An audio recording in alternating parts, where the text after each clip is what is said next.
A simple grandmother was forced to play a broken violin, but her skill shocks the room. The crystal glasses nearly shattered when the elderly woman in simple clothes drew from the broken violin a melody so divine that it brought the rich and powerful to their knees, proving that true talent doesn't hide behind appearances or fortunes.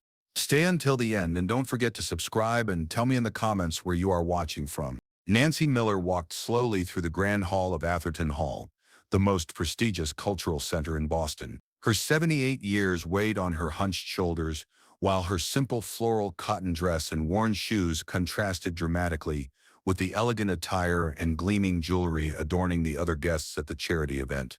With her gray hair pulled back in a misaligned bun and a worn leather handbag, she moved with hesitant steps across the marble floor.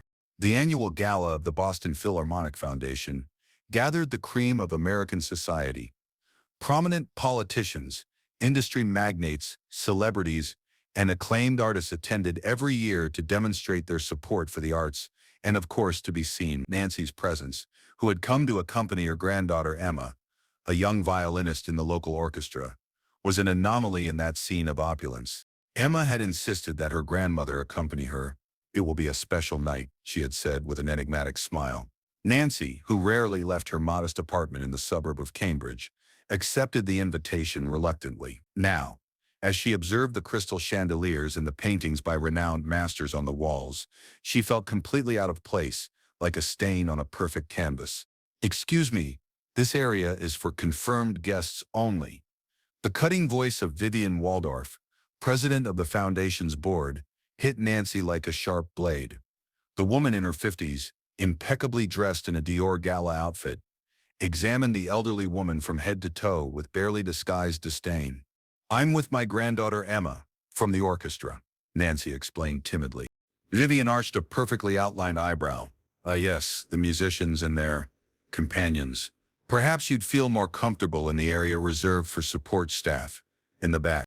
The comment provoked contained giggles from a small group of nearby socialites. Nancy felt her face burn with shame, but maintained her dignity, straightening her shoulders as much as her arched spine allowed. "Thank you for the suggestion, but I prefer to wait for my granddaughter here," she responded politely. Vivian exchanged meaningful glances with Douglas Atherton, heir to the family that gave the venue its name and the main sponsor of the event. The middle-aged man, wearing an impeccable tuxedo, merely shook his head with an air of superiority. Nancy found a discreet seat in a corner of the lobby, waiting for the moment when Emma would appear. As she observed the elegant crowd circulating with champagne flutes, she noticed the imposing presence of Helmut Kramer, the renowned German conductor invited to conduct the concert that night. His reputation exceeded the boundaries of classical music, known as much for his extraordinary talent as for his explosive temperament and relentless demands on musicians. When the conductor approached the bar near where Nancy was sitting, she couldn't help but observe him with a certain admiration. Her gaze must have been too perceptible, because soon the man turned to her, frowning. "May I help you with something, madam?" he asked with his pronounced German accent. "Oh, no, just admiring the presence of a great artist," Nancy responded with sincerity. Kramer let out a dry laugh. "A classical music enthusiast. Let me guess, you prefer Tchaikovsky, or perhaps those easy Mozart pieces that everyone thinks they understand?" Nancy smiled softly. "Actually, I've always had a special predilection for Bach. The sonatas and partitas for solo violin have always seemed to me the purest expression of mathematics transformed into emotion." The conductor appeared momentarily surprised, but soon his countenance returned to its usual expression of arrogance. "Interesting that someone like you would know this repertoire. But knowing the names of works doesn't mean understanding their depth." With a dismissive wave, he walked away, leaving Nancy alone again, but with a subtle gleam in her eyes that no one noticed.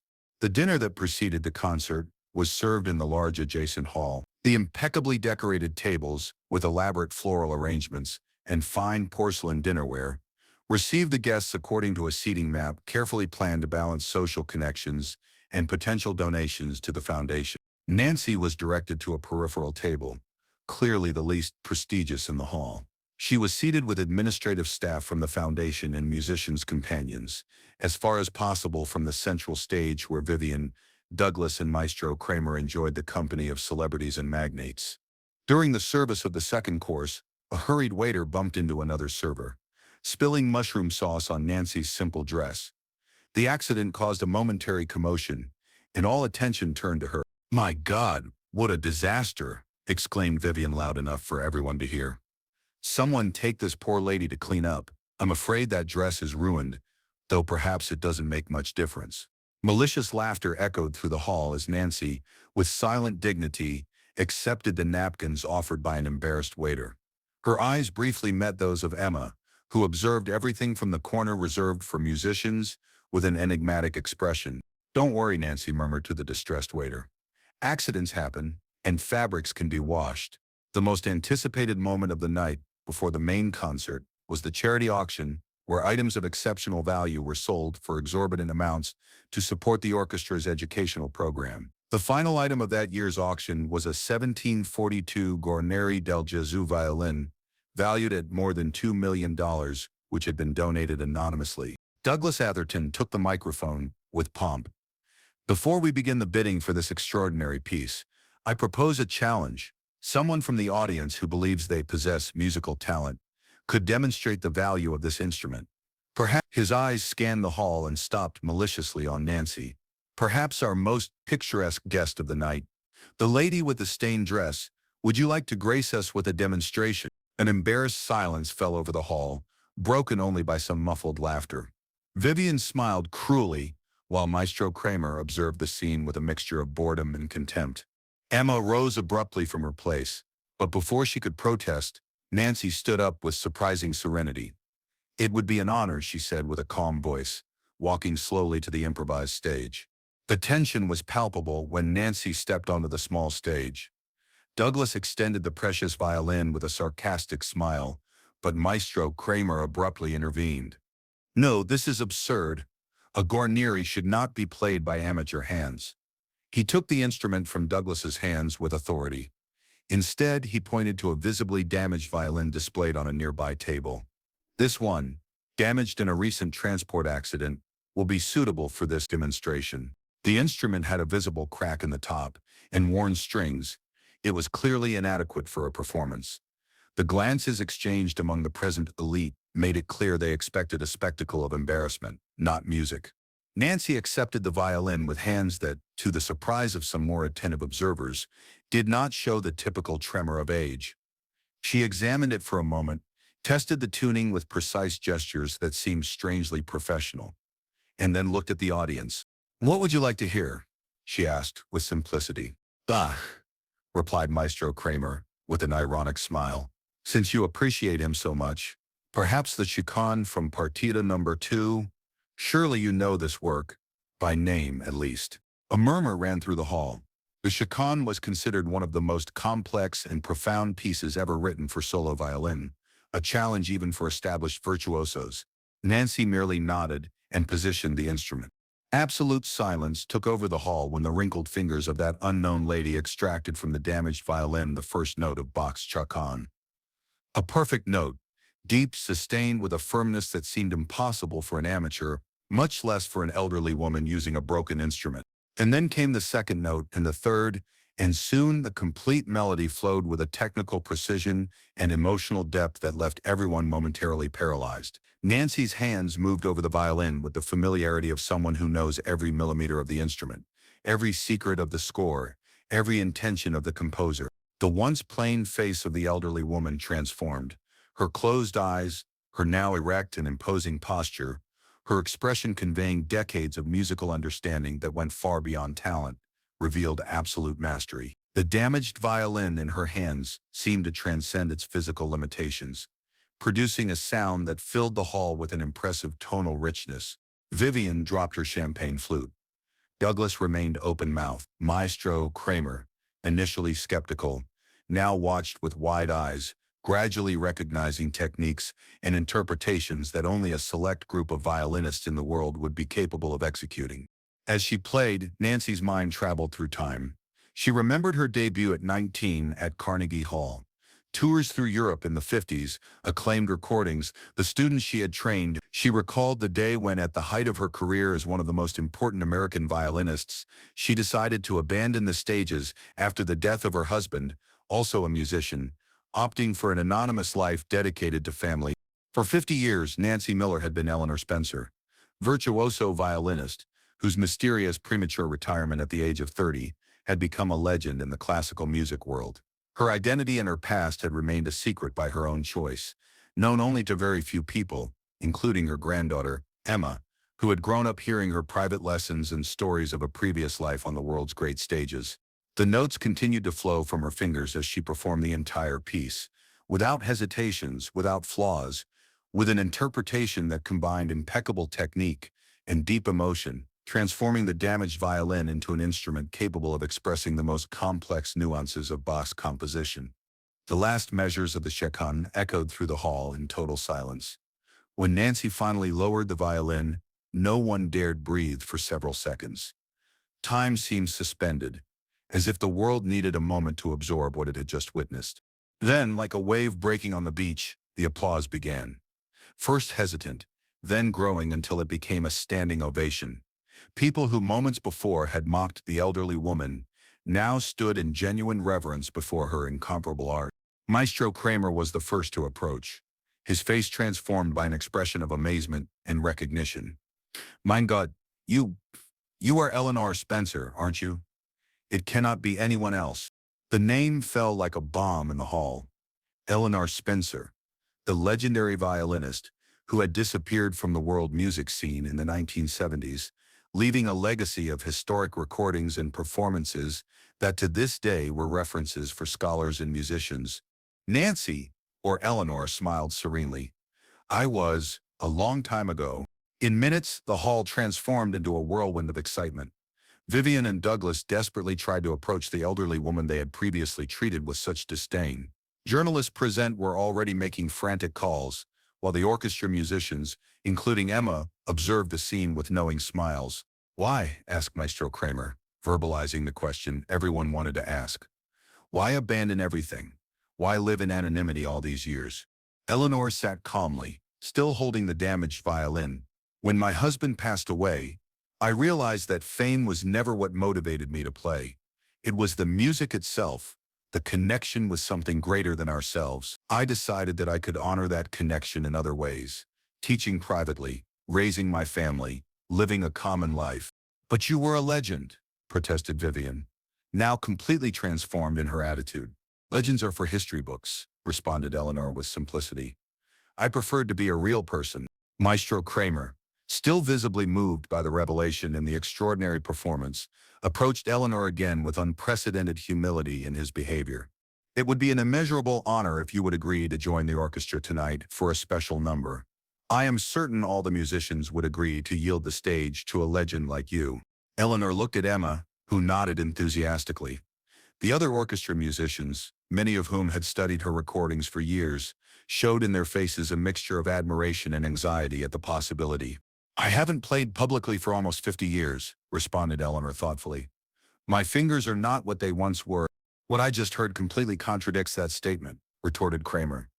"The Guarneri violin will be at your disposal, of course." Eleanor observed the luxurious hall, the people who now looked at her with veneration, the same audience that minutes before had considered her insignificant. Her gaze settled on the damaged violin in her hands. "I will play with this instrument," she firmly declared. "It possesses character and history.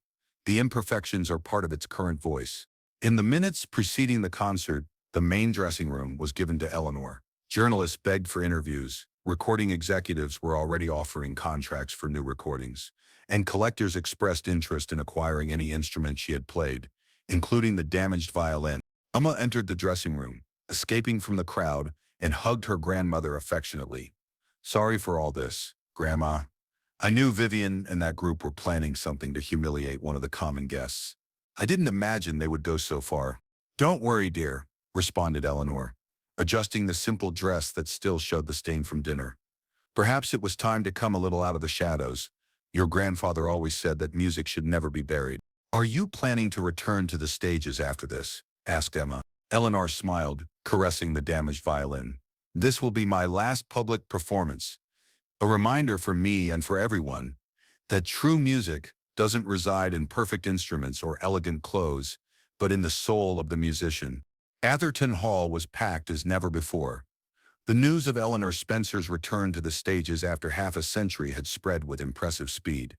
Celebrities who weren't at the original event magically appeared, claiming to have been invited. Music critics from the entire East Coast arrived in time for the historic performance.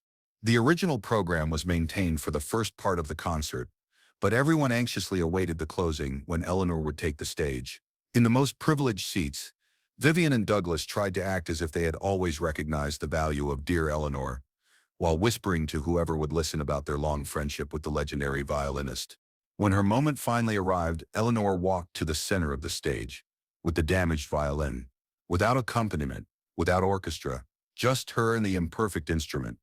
The silence in the auditorium was absolute. Tonight, she announced with a clear voice, I will play Bach's Diacona, not as Eleanor Spencer, the violinist some remember, but as Nancy Miller, the grandmother, who found in common life the same beauty she once sought on the world's great stages. And then, for the second time that night, her fingers evoked the magic of Bach, this time with an even deeper interpretation, charged with an additional half-century of life, love, loss, and wisdom. The ovation lasted almost 10 minutes after the performance. Bouquets of flowers appeared from all sides. Critics were already writing in their notepads with frenzy, and Maestro Kramer repeatedly bowed in reverence to Eleanor. When finally the audience calmed down, Douglas Atherton climbed onto the stage with a wide smile, carrying a microphone. His transformation from disdain to adulation was complete. Dear Eleanor, on behalf of the Boston Philharmonic Foundation, I would like to make an announcement. In recognition of your inestimable contribution to classical music, we are creating the Eleanor Spencer Award for Musical Excellence, an annual scholarship that will support talented young violinists from all social backgrounds. The audience applauded enthusiastically. Douglas, clearly trying to rehabilitate his image after his previous behavior, continued, additionally, we would like to offer you the honorary presidency of our cultural committee with a generous annual stipend and Eleanor gently raised her hand, interrupting him. I appreciate the offer and the belated recognition, Mr. Atherton. The scholarship for young musicians is a wonderful idea, which I fully support. As for the other honors, I must decline them. Douglas's smile faltered. But surely we can reach an agreement that is satisfactory. Perhaps a memoir, a series of exclusive masterclasses. You still haven't understood, responded Eleanor firmly. I'm not interested in titles or money. Music was never about that for me. The next morning, newspapers and websites across the country displayed headlines about Eleanor Spencer's return and her impressive performance with a damaged violin. Renowned critics described the experience as transcendental and a masterclass in artistic authenticity. In her modest apartment in Cambridge, Eleanor prepared breakfast as she did every morning. The phone wouldn't stop ringing, but she left it turned off. Emma arrived early, bringing the newspapers. You're in all the headlines, commented the young woman, placing the publications on the table. Offers from record labels, book contracts, invitations to international festivals. It's surreal. Eleanor smiled, serving tea for her granddaughter. And what do you think I should do with all this? Emma hesitated. What do you want to do? I will continue being Nancy Miller, she responded with simplicity. I will play my violin every morning, give lessons to neighborhood children who cannot afford musical instruction, and watch you build your own career and legacy. She picked up the damaged violin, which now rested in a place of honor in the modest living room. This instrument and I have much in common. We both have cracks and imperfections. We both were underestimated, but the music we can still produce is not determined by our appearance or by the value others attribute to us. Eleanor gently passed her fingers over the strings, producing a delicate sound. The true legacy is not in the applause or the titles, Emma. It's in each note played with honesty, in each gesture of kindness, in each moment when we choose to be authentic instead of trying to impress. In the small apartment in Cambridge, far from the spotlight and glamour, Eleanor Spencer, forever Nancy Miller in her heart, continued her most significant musical journey, one that transcended the stage and touched directly the soul of those who really knew how to listen. If you've come this far and this story has touched your heart, I invite you to keep this faith alive with us by subscribing to the channel and activating the notification bell so you don't miss any stories that touch the soul. And if this story has moved you, give it a like so we can continue sharing more stories like this one. made with all our hearts. Until next time.